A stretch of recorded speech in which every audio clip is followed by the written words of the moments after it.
Hello, students. Good morning to all of you. This is one of the most sought video interview that not only me but many of the CA aspirants, whether it be a foundation students, CA intermediate students, or even CA final students, सबको ये particular interview session का हमेशा इंतजार रहता है about the interview with the rank holders. So, students, this time we have with us AIR second rank in the new course, Vaibhav Hariharan. So, Vaibhav Hariharan, he is with us. Congratulations, hearty congratulations, Vaibhav Hariharan, to you. Thank you so much, sir. Achieve this particular feat of AIR2. So, there are a set of questions, Vaibhav, which I have got with me. This is generally based upon certain students' input. मैंने भी अपने कुछ inputs अपने रखे हैं. We have made those questions, and therefore we will just for the next half an hour or so we'll have this particular thing, so that at least this will be a very much inspirational, value addition, and very productive to all the CA students who are also looking forward for this coveted position. पहले तो वैभव बताएं, first of all, that D-Day, the result day experience, what exactly you have gone through it. क्या था? I think this time it was on Sunday evening. Yeah. So on 19th March, when the notification for the result came, I was like really nervous that what's going to happen. Nothing is in our hands and we can't do anything.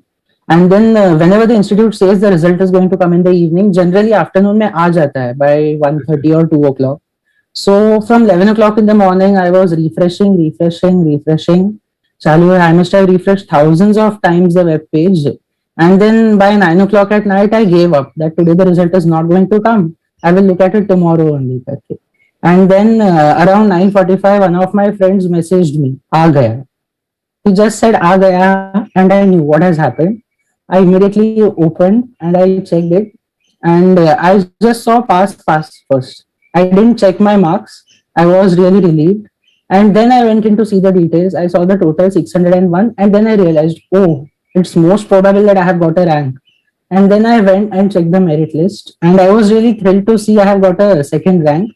And even then I was in disbelief, because ideally rankers get a call from ICAI, but since the results were declared at night, we didn't get a call. We just got an SMS which I had missed to check. We got a SMS around 9:30, 9:45 only. I had got an SMS and I missed to check it. And I thought, is this even genuine? Because we haven't got a call yet. Okay. And then when I saw the SMS, I realized, yes, this is the correct result. But and, I think that your result was already published. The AIR was already declared, AIR 1 and 2. I think उसी yes. से declare हो चुका था, I suppose. Okay, I saw the result as soon as it came out. Okay. So I didn't check that the list and the photo which had been put up on the website. I didn't check that. In fact, as soon as the results came out, I started getting so many calls. I didn't even know who was AIR1 and what was the score for 2 to 3 years, because I was on the phone entire time. Okay. Until night 2:30, I was on call. And it was a really great experience. I got calls from all over India from several CA students whom I didn't even know. And they were asking for guidance. And it was really great. And I would surely like to help them. No, that is really cool. That days. And about your parents and all, बाकी सबका क्या reaction था? They were really thrilled, really thrilled, and we never had expected that such a great result would come, because January 21 papers, as everyone says, and I agree to that, the papers were a bit difficult as compared to the earlier attempts. Very true. And actually थोड़ा ज़्यादा ही difficult compared to earlier attempts. Compared to November, it was there. Tell me one important thing herein. Before we start this thing, you had this November. Obviously, we knew because you are also in Mumbai. That this same lockdown situation was there. Yeah. So the same thing was there. Like you were having May attempt, which got converted to November. फिर November के बाद, it was. Actually, I went for the November attempt and I gave 2 papers, but then I fell sick. Oh. Yeah. तो ये हुआ था. Like. So it was not COVID. It was just some normal fever, body ache, and stress. Achha. But at that time I had fever and symptoms, so I didn't go and give the remaining papers. I opted out, and then I gave it in January. Okay, so that was outside. So November you actually went there and then gave and then opted out. Yeah. Yeah. Okay, that was it. So your parents and all, like family members, those didn't pay. They would be on Yeah, cloud on nine the top of the world, on the top of the world. उस समय पे And wasn't it? I since mean, jam papers were tough, I had never given anyone any hopes that I'm going to get a rank. Even I didn't have any hopes. I was just sure that yes, I will pass. In every paper, I'm going to get about 40, and in aggregate, I'm going to get about 200 in every group. hmm, I was hmm. sure of that, but never did I ever expect that I would get a rank. But Okay. but as the papers were difficult for me, they were difficult for almost everyone. Hmm. So I think it evened out that way. Perfect. Very true. Very true. That is, in fact, students, I always say this one to all my students. In fact, when the paper is tough, उस समय पे ना situation is very favorable to you because it is tough for across all the students in the country. In fact, when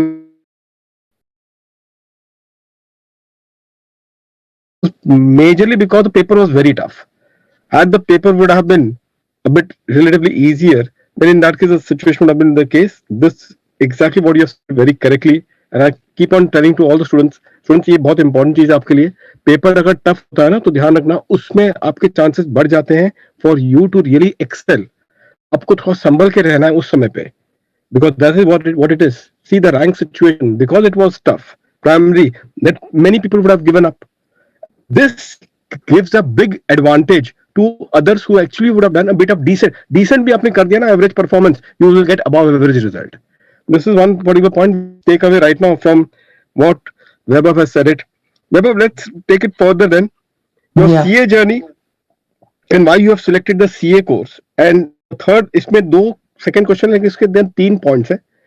You can tell us about your CA journey Yeah. and then why you have selected CA course at the first place and any turning points that you would have got it in this 3 years or 4 years, whatever be the case. Okay. Okay. Yes. Surely. So what I have to do in future, this I decided only after I gave my 10th standard board exams. I hadn't decided anything concrete before that. So in 10th, I was the topper of CBSE board, and so naturally I was good at all the subjects. So it wasn't like I was good at economics, so I went for commerce. It wasn't like that.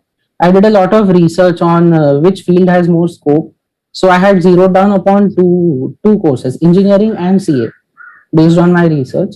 And then I felt I should go for CA as it has more scope, and I was more interested into finance and into stock markets. So I was fascinated, not interested really, I was just fascinated at that age.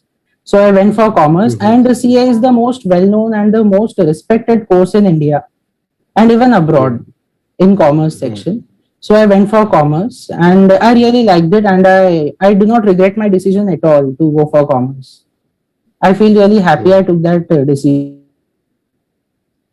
Lot of expectations that I would take science because I topped, but I didn't, and I really don't regret it. And then after 10th, I did 12th from Maharashtra board. I topped Maharashtra in 12th, and then I went on to do CPT. In CPT also, I did quite well with 185 on 200, and institute did not declare ranks at that time, but it was a really great score, and I was really happy with it. And then came the turning point, CA IPCC, and that was the first time I didn't score a rank in my academic journey. So I missed a rank by around 15 to 20 marks. And that was the actual turning point. I didn't want that to happen again ever.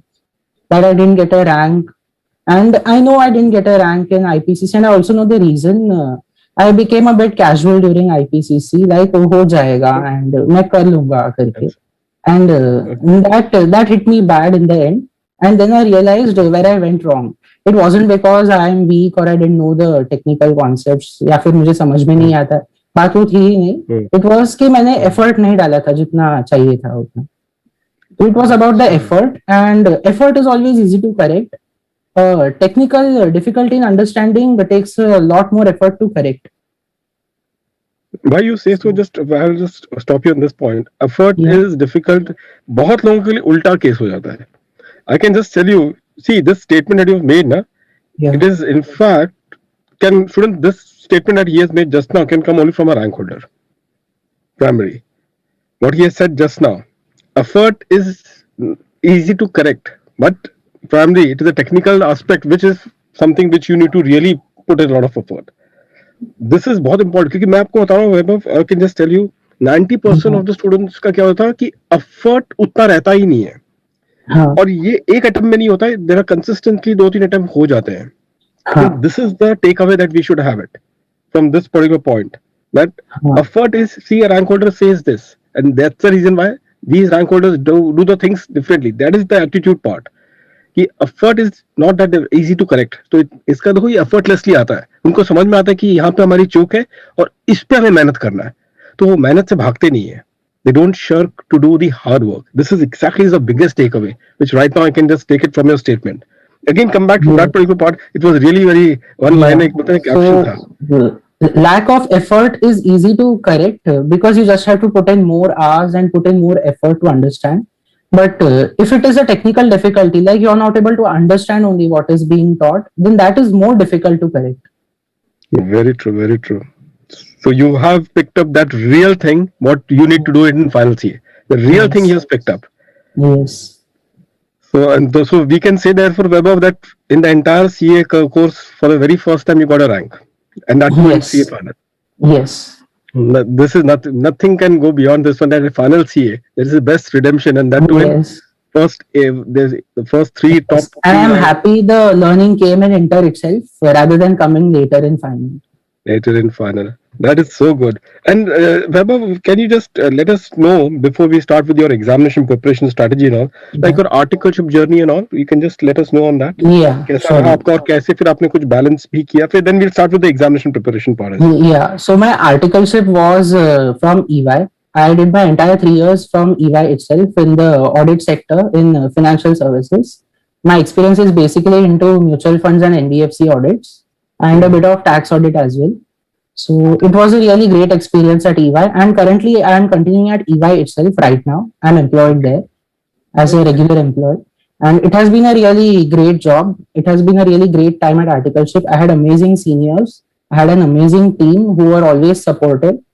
Hmm. Who were always supportive. It was hectic. It was really hectic. We had a lot of work, but whenever I wanted to attend classes on Saturdays and Sundays, I was always allowed to attend classes. They gave me that flexibility that so you will go and attend the classes, and बाद में when you return from the classes उस time पे काम कर लेना.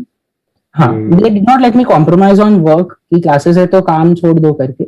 But they ensured that I don't miss my classes too consistently. I used to attend classes regularly because of that. And articleship में what you learn that actually helps you in your studies also. Especially मैंने audit में किया articleship, तो फिर जब भी मैं कोई standard उठा के पढ़ने बैठता था, तो I used to always link it कि हाँ मैंने ये procedure किया था articleship के टाइम पे, और मैं उधर ही लिख देता था. Like we used to have some technical terms at office, some protocols, तो मैं उसका wording उधर लिख के रख देता था standard के नाम के सामने कि हाँ तो ये याद रखना है मुझे करके. So what you do, you remember it better than what you just read. Very true. So audit the most dreaded subject, जिससे सब डरते हैं, वो subject में I got an advantage because of that. And audit is the only subject in which I didn't have an exemption in IPCC, and I overcame that in final, and I'm happy about that. And what was your marks? In fact, everybody quickly we can just go through your overall marks and all. In final. Final. Yeah. Yeah. So in FR I had 68 marks, and in SFM 70. In audit I had 69, and in law 75. Total 282. And then in paper 5 I had 94 marks. Paper 6 GFRS I had taken GFRS, I had 80 marks. And DT I had 68, and IDT I had 77. So total 319. So your group 2 was higher as compared to Yeah. Group 2 was easier also. SCMP में कितना था आपका? How much you were? 94. 94. 94. Yes. 94 marks. Yes. This is amazing. In fact, SCMP, if I'm not wrong, this attempt was one of students used to consider, because this is really a very important thing, because many students will be requesting me, sir, SCMP की strategy बता दो, क्योंकि ये attempt में बहुत हालत खराब हुआ था. So I will be particularly very specific on the SCMP part, because it was something students have suffered in the last attempt. Definitely they will be very happy to know your strategy, how you prepared, and this kind of scoring of 94 is tremendous. So let's then start on this one. Your final the final preparation strategy, how you have prepared for your CA final. वो चालू करते हैं and then specifically on the SCMP I'll come on then Yeah, how did you do sure, that? sure. Yeah. Just So can you my just share classes with us? began in October 2017 itself. As soon as I completed inter, I joined my classes for CA final. And as usual in all classes, we start with SFM and then costing. So that's how it went. We did SFM costing, and then gradually we moved on to FR and IDT, and then DT and law and audit. So this was the general sequence which was followed. And my classes got completed in January 2020. And I got my study leave in December 19. From December 19, I got my study leave. So for the first 7 days of the study leave, I didn't really study. I was just planning what I should do. I was taking a feel of what is there in the syllabus, कौन से subject में क्या है, which sequence is going to suit me best. See, in classes, whatever sequence they take, that is their perspective. You have to decide what is your perspective and what suits you. So I decided what I should study and in what sequence I should study. Of course, I used to modify it later on if I realize something. But I used to decide what suits me. Like if I take FR, Ind AS है पूरा, सारे asset based standards को एक साथ group कर दिया. अच्छा. Business combination is a separate set. Business combination and consolidation. Financial instruments is a separate set. Revenue recognition is a separate. Financial instruments के साथ leases के calculations भी काफी similar है, तो उसे group कर दो. जब तक फाइनेंशियल इंस्ट्रूमेंट्स नहीं समझता है, कंसोलिडेशन नहीं समझता है, ईपीएस के कैलकुलेशन में तकलीफ होगी, तो ईपीएस को लास्ट में रखो. Presentation related standards and financial statement से रिलेटेड 1, 7 और 34 ये तीनों एक साथ ग्रुप कर लो. So this is how I used to group the standards. And उसके बाद मैं पढ़ता था. I never followed a proper sequence जो मॉड्यूल में दिया रहता था. हाँ, but I used to cover the institute module for every subject. Okay, every subject you have done that thing. Every subject, literally including audit, other topics also. जो लोग bore हो जाते हैं करने से. ये लेकिन one point which is there, your first attempt, your original attempt was May 2020, जो कि आगे skip हो गया because you got a study leave in December 19. Correct. Isn't it? And during your articleship period, like obviously many students are going to appear now, but for those students who have got their लंबे जिसका भी होगा, for those how you have managed, have you got time for doing self study classes, फिर बाद में आपका EY articleship, did you got some time for doing this self study? Not really. I hardly did any self-study apart from what was taught in the classes. Okay. I hardly did any self-study. Plus, I was also pursuing BCom and then MCom during that time. So there were a lot of assignments and projects going on. So I used to be occupied with that as well. So I didn't really have much time for self-study, but I more than covered up for it. Huh? Any smart study that you would have done? Like कोई smart study आपने approach किया होगा, like around the time of doing the classes, some your notes, short notes, snippets, something of that sort you would have prepared it. We used to get notes from classes itself, and those notes were itself in a flowchart form or in a short note form. Or our professors used to ask us to write in the class itself short notes, especially for sections in profits gains from business profession. We used to get lots of flowcharts for each section, 33 ABA. Telecom license spectrum उसके लिए and 35 DD preliminary expense. For these sections we used to get several short notes and flowcharts, so that was really helpful for revision. Even in indirect taxes. So otherwise what I then make it out is that you primarily have majorly focused from December 19 onwards. You have started with your studies and all. The serious studies started from December 19 the serious studies started. Yes. Okay. And what was it like? The grouping is one thing which you have done it. Majorly, you started doing on a group. So your strategy was like linking जितने topics को link कर सको एक जगह पे उसको link करके उसको start करो. That is what you have approached the strategy. Yes, in every subject. Topic wise 2-3 topics link जितना हो सकता रहेगा. So that flow is there. Yes. So that is one thing. And one more important point is that herein, like obviously. It would not be a smooth run for you from December 19. There would a lot of be hiccups in between. The negativity भी आती होगी बीच में नहीं हो पा रहा होगा इतना smooth ride तो होगा नहीं. The syllabus it's very intimidating. तो उस situation को कि ये बहुत important है factors. How do you have handled that intangible factor? Because जब भी ऐसा situation आ रहेगा कि syllabus is overwhelming, आपको लग रहा है कि बहुत ज्यादा है नहीं हो पाएगा. इस टाइप के situation में उस समय पे जो ये thoughts आ रहे थे आपने उसको कैसे deal किया? अगर definitely आए तो होंगे. Yeah, I got these overwhelming thoughts, especially in audit and law and DT. These three subjects. So audit is naturally a difficult subject for students. And specially the other topics, professional ethics and company audit तो सभी करते हैं अच्छे से, इसी है। Standards भी सब लोग कर लेते हैं क्योंकि स्टैंडर्ड्स का वेटेज ही इतना ज्यादा है। जो अदर टॉपिक्स होते हैं, audit of bank, NBFC and जितने भी बाकी टॉपिक्स हैं, वो बहुत ज्यादा ड्राई लगते हैं एंड बहुत ज्यादा थियोरी है, तो it used to get overwhelming. तो पहले जब मैंने डिसाइड किया था, आई हैड थॉट कि मैं एक दिन के लिए 3 चैप्टर रखूंगा, सो 3 चैप्टर पर डे करके I will complete it in like 7 to 8 days, ऐसे मैंने प्लान किया था। And then eventually I realize कि मुझसे ना हो पाएगा इतना कंटिन्यूअसली इतने सारे चैप्टर्स।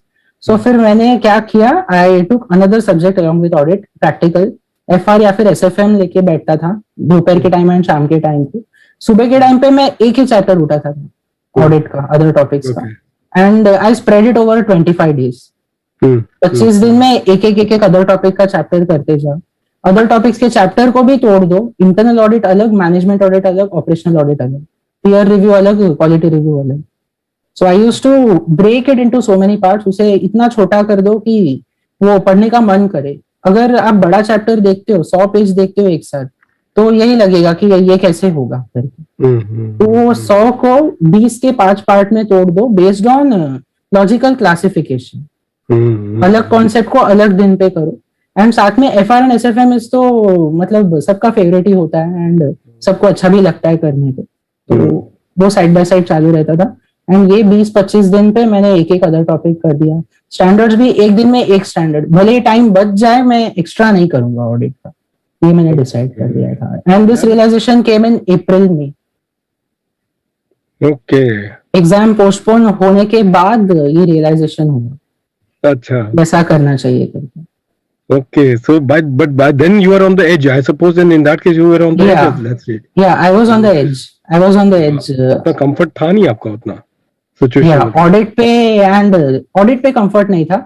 लॉ मुझे पता चल गया था पहले ही व्हाट आई शुड डू करके, specially company law is quite manageable. Allied laws में I face the same difficulty, but allied laws I managed it. मैंने दिसंबर में कंप्लीट कर लिया था लॉ एक बार, अच्छा, so it was easy. I was comfortable with law. And DT, it's because of the sheer vastness, nothing else. And provisions इतने linked है, like capital gains liquidation का 46 में है, and फिर 178, 179 is liquidation से related theory का part. तो वो दोनों साथ में पढ़े तो ही समझ में आता है।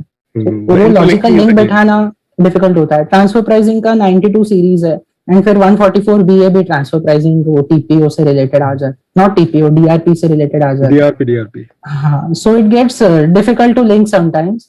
तो पहले 2 दिन तो मैंने सिर्फ पढ़ा, आई सिर्फ रेड द एक्ट पूरा, सिर्फ असेसमेंट प्रोसीजर्स का जो भी था बैठ के मैंने रीड किया। हाँ, ये ट्रांसफर प्राइसिंग के साथ जाता है, ये इसके साथ जाता है, उसके साथ जाता है, मैंने लिंकिंग किया। एक सेक्शंस का लिस्ट बनाया मैंने, कौन सा सेक्शन किसके साथ पढ़ना है, एंड फिर मैंने प्रॉफिट गेन्स को भी मैंने तोड़ दिया इनटू अलग अलग पार्ट्स, एंड एक पार्ट को एक टाइम पे करके मैंने धीरे धीरे करके कंप्लीट किया। सो इट्स बेसिकली छोटा छोटा पार्ट्स में पढ़ो, don't try to do the entire bulk at the same time, नहीं तो you will forget everything in the end. या तो सब मिक्सअप हो जाए। whatever is a big topic or the difficult topics, Yes. उसको सबसे बेस्ट होगा स्टूडेंट, सबसे अच्छी स्ट्रैटेजी देखो वेब से मिल सकती है कि बड़े टॉपिक्स या डिफिकल्ट टॉपिक जो होंगे आपके, उसको आप ब्रेक कर दीजिएगा। उस पे ज्यादा आपको वो नहीं करना है, उसमें ज्यादा आपको हीरो नहीं बनना है। तो उसमें आप अपना लिमिटेशन समझें कि ये डिफिकल्ट टॉपिक है या फिर बड़े टॉपिक है, इसमें आपका कंट्रोल ज्यादा नहीं है। जैसे that he said, logical classification करके उसको ब्रेक कर दे। That is how you should go about it. Wonderful, Vaibhav. And Vaibhav, SCMP का प्लीज जरा बताओ, क्योंकि ये बहुत क्रिटिकल है बहुत स्टूडेंट्स के लिए। They are clueless, literally they are clueless. SCMP के लिए I only refer to the institute's material. एक भी चीज बाहर की नहीं की है मैंने। हाँ, but one thing, standard costing, marginal costing, pricing decision, ये सारे टॉपिक्स इंटर पे बेस्ड है। इंटर में जो हम सीखते हैं उसकी कंटिन्यूएशन है। तो SCMP स्टार्ट करने से पहले I revisited इंटर का material. I went and redid standard costing, marginal costing के topics, and I also redid operating costing and process costing also मैंने थोड़ा देख लिया था, by products and joint products। ये 4-5 topics मैंने देख लिए थे, एक बार revisit किए थे, especially because final में थोड़ा इसका impact आ जाता है in some way or the other। तो वो concept clear नहीं रहेगा तो यहाँ भी concept उतना strong नहीं होगा। And final costing is very conceptual। सारे कॉन्सेप्ट पे ही क्वेश्चंस थे, इवन पेपर में भी सारे क्वेश्चंस कॉन्सेप्ट पे थे। तो जहां तक थियरी बाय हार्ट करने की बात आती है, मैंने हेडिंग्स बाय हार्ट किए थे सारे जितने भी टॉपिक्स थे, एंड अंदर का कंटेंट मैंने अपने ओन वर्ड्स में ही किया था, रिटेनिंग द की वर्ड्स, जो जो की वर्ड्स होते हैं उन्हें रिटेन करके मैंने ओन वर्ड्स में ही किया था। ज्यादा I didn't take the pressure कि बाय हार्ट करना है बहुत कुछ करके।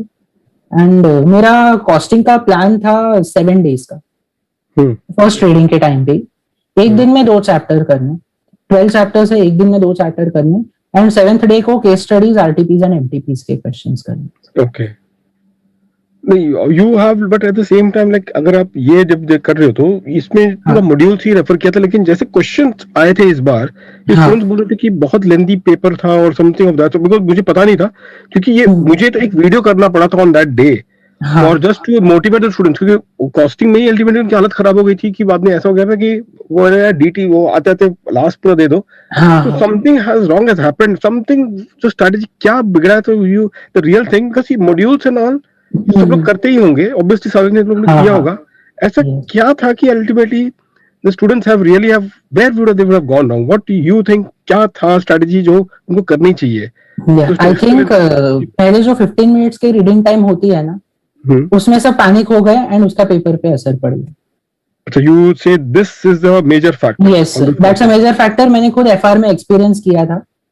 एफआर का पेपर इतना भी डिफिकल्ट नहीं था, बट बहुत कॉन्सेप्चुअल था, बहुत उन्होंने नए क्वेश्चंस डाले थे एफआर के पेपर में, एंड मैं खुद भी पैनिक हो गया था एफआर का पेपर देख के फॉर सम टाइम, पहले 15 मिनट में, एंड फिर धीरे धीरे फिर मैंने फाइंड आउट किया कि कौन कौन से क्वेश्चंस मुझे आते हैं अच्छे से, तो फिर मैंने वो क्वेश्चंस पहले सॉल्व किए। पूरा पेपर तो कभी डिफिकल्ट नहीं होता है, पूरे 100 मार्क्स, इट्स अगर एकदम भी डिफिकल्ट पेपर निकालता है institute, so it is 45 to 50 marks is very difficult, बाकी का 50 तो अपने हाथ में है, तो उस पे फोकस ज्यादा करना चाहिए। इवन November 20 का एसएफएम का paper was also like that, उस पे भी वो तो बहुत डिफिकल्ट बोल रहे थे, वो तो काफी डिफिकल्ट ही था। हाँ, it was difficult, but one of my friends who scored a rank in November 20, उसको एसएफएम में 84 है। अच्छा, या and that's because he focused on the easy parts first, जो उसे आता था, एंड 40 तो निकालना आसान था November 20 में, I would say in SFM 40 आसान था, 70 पार करना टफ था, I agree. And same goes for FR also, and same goes for एससीएमपीई also. अच्छा, सो मेनली क्वेश्चन सिलेक्शन में मिस्टेक हो गया, या फिर क्वेश्चन देख के पैनिक हो गए कि अरे बाप रे, ये मैंने कभी देखा नहीं है करके। एंड इनफैक्ट कुछ कुछ क्वेश्चंस तो मॉड्यूल से भी आए थे डायरेक्ट एससीएमपी के पेपर में। तो जो आपने देखा था 15 मिनट में जो क्वेश्चन आप पेपर आप देख रहे हैं, तो एग्जैक्टली आप जो बोल रहे हैं क्वेश्चन सिलेक्शन में कुछ ये हो गया होगा, तो कैसा, like that is very important thing, क्योंकि ऑब्वियसली इसमें कूल रखना, बैलेंस अपना माइंड रखना, पेपर शायद बोल रहे थे काफी लेंथी भी था, which I am not aware paper, लेकिन काफी कुछ बोल रहे थे पेपर काफी लेंथी लग रहा था, तो शायद कंप्लीशन का भी चैलेंज होता होगा, I am not aware, but ऐसा पेपर थोड़ा लेंथी था, इट वाजंट टू शॉर्ट, थोड़ा लेंथी था, बट पेपर लिखने के प्रैक्टिस से वो प्रॉब्लम सॉल्व हो सकती है, इट कैन बी। मैंने पूरा 100 मार्क्स का अटेम्प्ट किया था in all the subjects except SFM. SFM में मेरा मतलब 8 मार्क्स का तो मुझे आता ही नहीं था फर्स्ट क्वेश्चन, पहला वाला, तो I attempted 92, but all subjects I easily attempted 100 marks. And SCMP में मेनली फर्स्ट क्वेश्चन हर एक सब्जेक्ट में, I never read the first question first, I never read, you never used to do that? Yeah, because anyway बाद में read करना ही है, you don't have an option to leave that question, तो उस पे टाइम क्यों waste करना। तो क्वेश्चन 2 से क्वेश्चन 6 जो है वो 5 क्वेश्चंस में से 4 जो सिलेक्ट करने हैं हमें, उस पे पहले फोकस कर लेना चाहिए। सो एससीएमपी में आई वेंट टू क्वेश्चन 2, मैंने रीड किया, and when you read a question first 15 minutes में पूरा डिटेल रीडिंग करके अंडरलाइनिंग मार्किंग सब नहीं करना है, बस एक ऊपर से स्किमिंग करना है, वो क्वेश्चन गो थ्रू करना है, and better to start from the last line, what is the requirement, पहले रिक्वायरमेंट पढ़ लो तो समझ में आ जाएगा कि ये मैं कर भी सकता हूँ कि नहीं कर सकता हूँ। अगर बाई चांस मैंने कुछ छोड़ा है सिलेबस में तो मुझे रियलाइज हो जाएगा। आइडियली नहीं छोड़ना चाहिए, बट फिर भी एक बार चेक कर लेना बेटर होता है। तो फिर पहले मैं लास्ट लाइन रीड करता था, फिर I went and read the question 2 देख के ही मुझे समझ में आ गया कि इसमें बहुत ज्यादा वॉल्यूम है, बहुत ज्यादा डेटा है, एंड प्रोसेस करने को टाइम लगेगा। बीच में मतलब मिड वे क्वेश्चन रीड करते करते आधे में ही समझ में आ गया, तो फिर मैंने वो क्वेश्चन ही ड्रॉप कर दिया कि नहीं रीड करना। एंड फिर फिर फिर तो मुझे कंफर्म हो गया ना कि क्वेश्चन 2 तो नहीं करना है मुझे, तो 3 लेकिन 4 5 6 तो करना ही है। हाँ, लेकिन इतना था कि वो पैनिक तो बना रहेगा क्योंकि पहले क्वेश्चन आपने क्वेश्चन नंबर 2 देखा रहेगा उस समय पे, हाँ तो आप हाँ प्रेशर में तो आगे हो रहेंगे। और आपने हाँ, उसको प्रेशर तो आया। यहीं पर सब लोगों ने जो मतलब ये वो हाँ तो यही थिन लाइन होता है, यहीं पर अल्टीमेटली बाजी हाँ हार गई है। हाँ 60% would have got decimated here itself। ये यस। आपने उसको कैसे हैंडल किया था? क्योंकि आपको जब लगा पहले क्वेश्चन देख के हाँ कि ये हाँ ड्रॉप करना है, हाउ यू हैव हाँ handle that thing? That is real game now. हाँ, बिकॉज ये एफआर में भी हुआ था, तो अच्छा आदत हो गई थी एक वे में, अच्छा। आदत हो गई थी। इसीलिए मैं बोलता हूँ कि पेपर लिखने की जितनी प्रैक्टिस रहेगी उतना फायदा होगा। एंड पेपर्स भी ऐसे जो पहले ना देखे हो, इसीलिए हम्म एग्जाम के प्रिपरेशन करते टाइम पे मैं पास्ट पेपर्स नहीं देखता था, ताकि जब मैं पेपर लिखने बैठूं वो पास्ट पेपर्स में एक सरप्राइज एलिमेंट बना रहे। हम्म। तो इसके लिए जो आपने वो जो एमटीपीज वो सब जो किए थे, डीटी के जो हाँ एमटीपीज वो सब जो थे, तो हाँ that was the thing because these are all new questions है, आपका न्यू क्वेश्चंस यस का ही फोकस। हाँ हाँ, न्यू क्वेश्चंस पे फोकस था। एंड एफआर में देखा था मैंने कि क्या हुआ करके। एंड नवंबर 20 में भी एसएफएम पेपर तो मैंने दिया था बिफोर ऑप्टिंग आउट, तो फिर अच्छा हाँ हाँ मैंने हाँ हाँ उधर हाँ भी हाँ, एक्सपीरियंस किया था वो। तो एससीएमपी में जब देखा तब इन अ वे मैं इम्यून हो गया था ये पॉइंट पे। एंड फिर हम्म 3 4 5 6 तो करना ही है, इट गॉट कंफर्म। तो फिर हम्म। मैंने 3 4 5 6 डिटेल रीडिंग से ही स्टार्ट किया। अच्छा, तो उसमें एक बार पता चल गया कि हाँ सेकंड ड्रॉप हो चुका है, देन यू हैव हाँ डिटेल रीडिंग चालू कर दिया विद इन 50 मिनट्स। हाँ हाँ। एंड फिर क्वेश्चन 3 देखा, आई गॉट हैप्पी कि क्वेश्चन 3 तो मुझे आता है, हम्म डिविजनल ट्रांसफर प्राइसिंग है। एंड वही ये टाइप के क्वेश्चन तो टेस्टर नॉलेज में भी है, सिर्फ नंबर बदल के एंड वैसे डाला है, तो हम्म वो इजी हो गया। क्वेश्चन 4 में भी स्टैंडर्ड कॉस्टिंग पूछा था, डायरेक्ट टेस्टर नॉलेज का क्वेश्चन था, सिर्फ हम्म नंबर्स बदल के डाले थे। फिर उसके साथ जो क्वेश्चन थे वो एक कंसेप्चुअल क्वेश्चन आ गया था रिगार्डिंग हम्म अपना सिक्स सिग्मा। फिर हम्म। उसके बाद दो क्वेश्चन था, एक प्राइसिंग डिसीजन का था, वो इक्वेशन तो से रिलेटेड, ये वो भी पढ़ा था इजी। आपने, ये वाला पढ़ा था, सिक्स सिग्मा का पढ़ा था आपने? सिक्स सिग्मा का मैंने रीडिंग किया था सिर्फ। जब मैं थियोरी पढ़ता हूँ मैं बार बार रीड करता हूँ। जो कुछ भी बाहर करना रहता है, हेड पॉइंट्स बाहर करना है या फिर कीवर्ड्स बाहर करने हैं, वो मैं बाद में ही करता हूँ। एक बार मेरे 3 या 4 बार चैप्टर रीड करके हो जाए, सिर्फ रीडिंग, एंड जो जो इंपॉर्टेंट है अंडरलाइन हो जाए, उसके बाद ही मैं बायहार्टिंग करने बैठता हूँ। अच्छा, तो इट मीन्स वो अब मुझे पता नहीं क्या क्वेश्चन थे क्योंकि आपका 94 स्कोर आया है, तो हाँ इसकी वजह से ये क्यूरियोसिटी जान रही है क्योंकि अब एक नया हाँ क्वेश्चन आपको लगा, तो उसमें भी हाँ आपने मार्क्स तो अच्छे स्कोर ही किए होंगे, कि हाँ लगभग हाँ आपके मार्क्स तो अच्छे ही रहेंगे। यस तो इट इम्प्लाइज दैट वो क्वेश्चन जो आपके लिए नया क्वेश्चन है, उसको हाँ आपने मैनेज करने का स्ट्रैटेजी जो था वो क्या था हाँ एग्जैक्टली? बहुत ओके कंसेप्चुअल नॉलेज तो होगा ही होगा। हाँ। सो वो एक टाइप ऑफ थ्योरी क्वेश्चन जैसा था, 5 स्टेटमेंट दिए थे, वेदर यू अग्री और डिसएग्री एंड फिर गिव रीजन, ऐसे टाइप का क्वेश्चन था। ओके तो फिर वो क्वेश्चन का जब मैंने सिक्स सिग्मा रीड किया था, आई थॉट कि what is the objective of the model. उसका ऑब्जेक्टिव है टू रिड्यूस डिफेक्ट। तो क्वेश्चन दिया था six sigma does not ensure कि market demand for the product will exist. तो that is a true statement, six sigma से मेरा defect कम होगा, बट मार्केट का demand depends upon price and various other factors, and not just कि defect है या नहीं है, वो मेरा इंटरनल चीज है। सो वो कोई कोरिलेशन ही नहीं है। तो understanding the crux of the model is very very important. As a very good very businessman, you need to think when you are looking at SCMP as a subject. अगर very आपका good. खुद का business होता, आप खुद MD या CEO होते, तो फिर आप कैसे सोचते वो सब्जेक्ट को सॉल्व करते टाइम पे? वैसा सोचना पड़ेगा। इवन क्वेश्चन लास्ट जो क्वेश्चन था बजटिंग से रिलेटेड, वो भी डायरेक्ट कॉन्सेप्ट पे बेस्ड था। एंड बाकी सब तो मुझे तो लगा कि it was from tester knowledge के क्वेश्चंस के जैसा सिमिलर ही था। वो पेपर क्वेश्चन 2 को छोड़ के बाकी चारों क्वेश्चन तो मुझे इजी लगे, ओवरऑल इक्विपमेंट एंड वो सब कुछ भी इतना anything difficult. Vaibhav you can tell about the presentation? आपने क्योंकि 94 स्कोर किया है, आपका हाँ प्रेजेंटेशन आपने कैसे किया होगा कि आपने इतना कैसा कुछ बता सकते हो एक ब्रॉडर वे कैसे प्रेजेंटेशन होना चाहिए? Anything that you think that would be adding a value? हाँ। सो प्रेजेंटेशन से रिलेटेड क्वेश्चन का हेडिंग तो टॉप में सेंटर में लिखना चाहिए, क्वेश्चन नंबर प्रॉपरली लिखना है, एंड एकदम अच्छे से स्पेशियसली आंसर लिखना है। ऐसे नहीं है कि बहुत पास पास लिख दिया या फिर। हाँ, and when you are drawing a tabular column, अगर 3 या 4 ही कॉलम है तो लाइंस ड्रॉ करने की जरूरत नहीं है, बिकॉज क्लियरली दिख जाता है। लेकिन अगर 7 या 8 कॉलम है, जैसे डिविजनल ट्रांसफर प्राइसिंग में जब सम सॉल्व करे थे टेबल में 7-8 कॉलम आते थे, तो उस केस में लाइन ड्रॉ कर ले तो बेटर है, ताकि वो क्लियरली दिखाई दे एग्जामिनर को। अच्छा। तो ये सब प्रेजेंटेशन एंड जब केस स्टडी के आंसर लिखते हैं तो प्रॉपरली उसका स्ट्रक्चर होना चाहिए। लाइक अभी अगर एनवायरमेंटल मैनेजमेंट अकाउंटिंग पे है क्वेश्चन, तो पहले introduction, what is environmental management, introduction करके हेडिंग दो और फिर लिखो।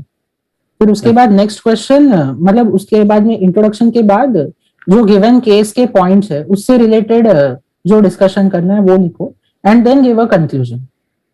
स्टूडेंट्स, ये बहुत इंपॉर्टेंट ध्यान रखना, क्या बोला, इंट्रोडक्शन लिखना है। अब जैसे कि अपने वो केस लॉ वाले भी अभी तो वो ऐसे पूछते नहीं डीटी में, लेकिन एक जमाने तक जब पूछते थे 4-4 नंबर के अलग से ऐसे आते थे, तो इंट्रोडक्शन का वो इशू अंडर कंसिडरेशन, उसकी रिलेवेंट प्रोविजन, तो यू हैव टू राइट, यानी कि इंट्रोडक्शन लिखना है। ये what he is saying is that लिखना पड़ेगा आपको इंट्रोडक्शन की, मैं ये इंट्रोडक्शन लिख रहा हूँ, और फिर उसके बाद जो भी आपका एनालिसिस होगा ऐसे लिखे कंक्लूजन, ताकि एग्जाम को लगे कि इस पैराग्राफ में उसको मिलने क्या वाला है। ये बहुत क्रिटिकल। इवन डीटी में भी वो अभी 4-4 मार्क के क्वेश्चंस आए थे ना, 292 बीबी पे क्वेश्चन आया था, उसमें भी वैसे ही लिखा था मैंने, आई गेव एन इंट्रोडक्शन, मतलब इंट्रोडक्शन डीटी में इंट्रोडक्शन नहीं, provision, as per this section this, but as per 292 BB SSC cannot take a defense if he has cooperated with the proceedings। ये लिखने के बाद then I went on to write in the given case and उसे underline कर दिया, नीचे से I started writing कि what was happening in the given case and last में conclusion and in case you remember the case law का name then you can quote that also। Quote that। अच्छा, ये मुझे बताना, वैभव, in this case any of the examination, ये जो 4 paper आपका जो MCQ बेस्ड है, उसमें 15 minutes, how you have approached your 15 minutes for that particular thing? So 15 minutes में हमें ये MCQ का क्वेश्चन पेपर तो मिला ही नहीं था, तो we got only the 7, मुझे तो नहीं मिला था मेरे सेंटर पे, and I think hall ticket में लिखा भी था कि MCQ paper will be given at 2 PM only. अच्छा, इज दैट, तो सब लोग को ऐसी हुआ होगा, फिर तो सबको ऐसी भी हुआ होगा। हाँ, तो फिर वो 15 मिनट्स में जो 70 मार्क्स का है उसी के रीडिंग पे फोकस किया, एंड देन जैसे MCQ पेपर आया, फर्स्ट 20-25 मिनट्स में MCQ and OMR circling complete करना है। 30 मतलब 30 मार्क्स के लिए सपोज 20 MCQs है या 22 MCQs है, तो जो MCQs मुझे थरोली 100% आते थे एंड 16-17 MCQs तो मुझे आ ही जाते थे, बिकॉज मैंने उतना पढ़ाई किया है तो आ जाता था मुझे, तो 16-17 MCQs में सर्कल करके रख देता था, and I used to leave 4-5 MCQs की बाद में देख लेंगे सोच के, फिर मैं मार्क करूंगा करके, एंड देन फिर 70 मार्क्स का तो मैंने डिसाइड करके रखा था कि क्या सॉल्व करना है पहले एंड कौन से ऑर्डर में करना है, तो फिर वो मैं स्टार्ट करता था। I used to complete 3 or 4 questions out of the 70, and फिर उसके बाद एक ब्रेक लेने जैसा I used to come back to MCQs around 4 o'clock या 4:50 में MCQs पे आ जाता था वापस, क्योंकि दैट्स द स्कोरिंग पार्ट ना, बिकॉज 14 मार्क्स का थ्योरी लिखने में MCQ छूट जाए ये बहुत बड़ा ब्लंडर होता है। ये तो ऑब्वियसली, बिल्कुल बिल्कुल। मैं स्टूडेंट्स को क्या कहता था, व्हाट आई यूज्ड टू से इज दैट, पहले वो जब 15 मिनट का जैसे टाइम मिलता है ना, since you have decided with the descriptive जो आपने किया है, 3-4 अच्छे डिस्क्रिप्टिव को सिलेक्ट कर लो जो आपको बहुत अच्छे से आता है, उसको एक बार अच्छे से जस्टिस कर लो, आपको एक फ्लो मिल जाएगा, and then you can come back to the MCQ, because obviously आपको बीच में आना ही पड़ेगा MCQs में, क्योंकि आप लास्ट में MCQ रख नहीं सकते हो, बीच में तो आना है, एंड मे बी लास्ट में तो फिर देखना पड़ेगा कि विच आर द एरिया, क्योंकि MCQ भी अभी जैसे कि what you would have also, हम लोग एक बार बात कर रहे थे कितना ट्रिकी MCQ हो जाता है, we all are aware how deep the MCQ can go, तो वो भी एक चैलेंजिंग फैक्टर है और स्टूडेंट्स उलझ जाते हैं उसमें भी। Any strategy that you have adopted how to dissect which MCQ to be avoided, ऐसा कुछ स्ट्रेटजी, जैसे कि मैं भी MCQ सेशन ले रहा हूँ स्टूडेंट्स का, तो मैं वो उनको बता रहा हूँ कि भाई इस टाइप के MCQ को अवॉइड करो, but in fact if you had divide any strategy which kind of an MCQ should be avoided, क्योंकि कुछ तो MCQ जहाँ पे आपको कैलकुलेशन में वो घुसा देंगे, जैसे तो आप कैलकुलेशन बाय डिफॉल्ट करना पड़ेगा, unless and until you do the calculation you will not be getting the final answer. So any of your, मेरा वैसा कोई स्ट्रेटजी नहीं था, मेरा यही था कि अगर मुझे MCQ आता है तो भले ही उसको टाइम कंज्यूमिंग हो कर लो, अगर नहीं आता है तो छोड़ो एंड फिर एंड में देखो। इट वाज बेस्ड ऑन मुझे क्या आता है एंड क्या नहीं आता, इट वाजंट बेस्ड कि कितना टाइम जाता है या कितना टाइम नहीं जाता। एक हम लोग क्या, मैं भी चल रहा है May 21 में, अभी आईसीए ने इतने सारे जो tonnage tax and all that we are discussing, अभी मैं तो अभी ऐसा हो गया ना कि बाय रीडिंग द सॉल्यूशन वो कॉम्बिनेशन ऐसा हो गया ना, now you see these people have given you a hint like the cat examination that you all do, आप उसको सॉल्यूशन से बहुत गौर से अगर देखोगे MCQ सॉल्यूशंस को, आपको पता चल जाएगा ना कि आप अगर आधा भी अगर आप आंसर पढ़ो आपको आंसर आ जाएगा, so you may not have to in fact know, अगर आप रियल आंसर निकालने की कोशिश करोगे तो बहुत टाइम निकल सकता है, और अगर आप उसके सॉल्यूशन पे अगर आप गौर करें कि आपको आधा नहीं करना है आधा करना है, उसमें भी है।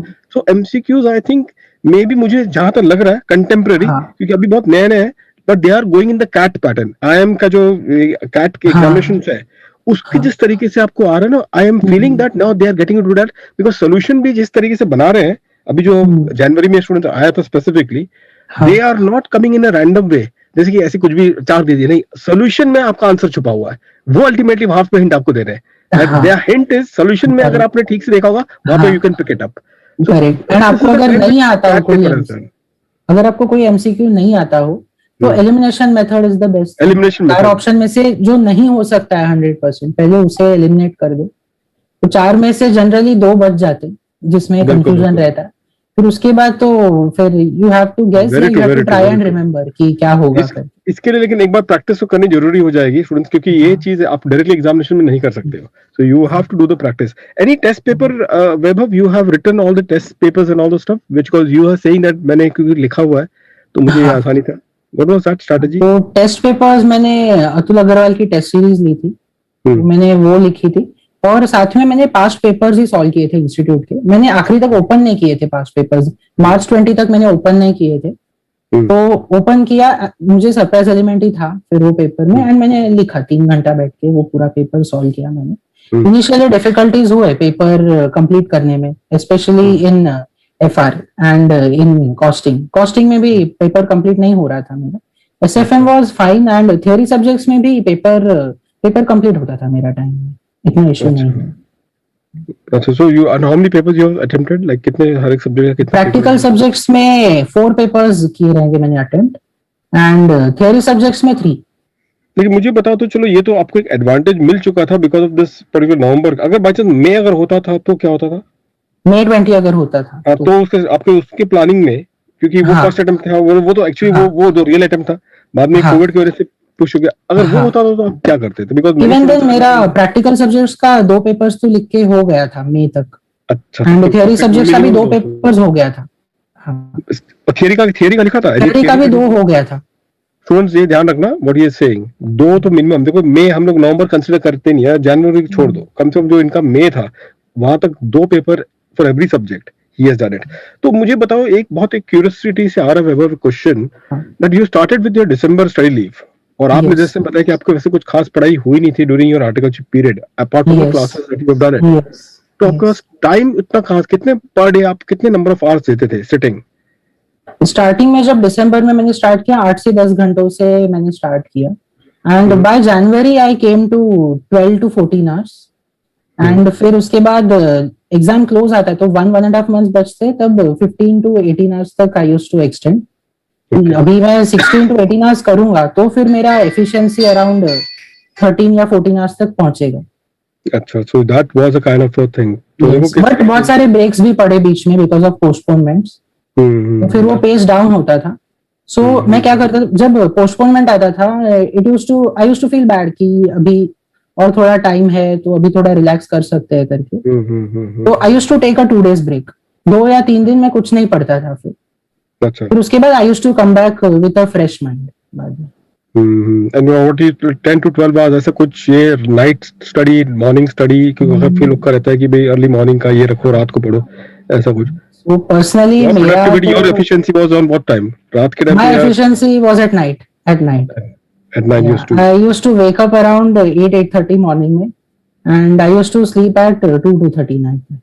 Okay. So that was a slot wherein you have to. Evening was my most productive time, from 5 in the evening to night 2. That was my most productive time. बहुत उस टाइम पे फोकस बहुत स्ट्रांग होता था. So I used to go for जो topics मुझे tough लगता है या फिर बहुत लेंदी लगता है, I used to go for those topics at that time. Students, ये बहुत इंपॉर्टेंट है. देखो, उन्होंने जीरो इन किया था best of his slot, whatever the best time for study, उसमें उन्होंने पूरा डिवोट किया है the tough areas and the whatever the tricky areas. हाँ, बट सबका अलग अलग होता है फोकस टाइम. लाइक मेरे एक फ्रेंड का, he used to wake up at 4 in the morning and at any cost 11 बजे सो जाता था, and he also scored a rank. तो उसका भी वैसे स्ट्रेटजी था. Okay. So this is what it is, but yeah, so that is the situation. You gradually escalate on this particular part. And any like जब paper, जो आपका कोई paper था जो बिगड़ा था आपका in your this January attempt, जो आपके एक्सपेक्टेशन से नहीं हुआ?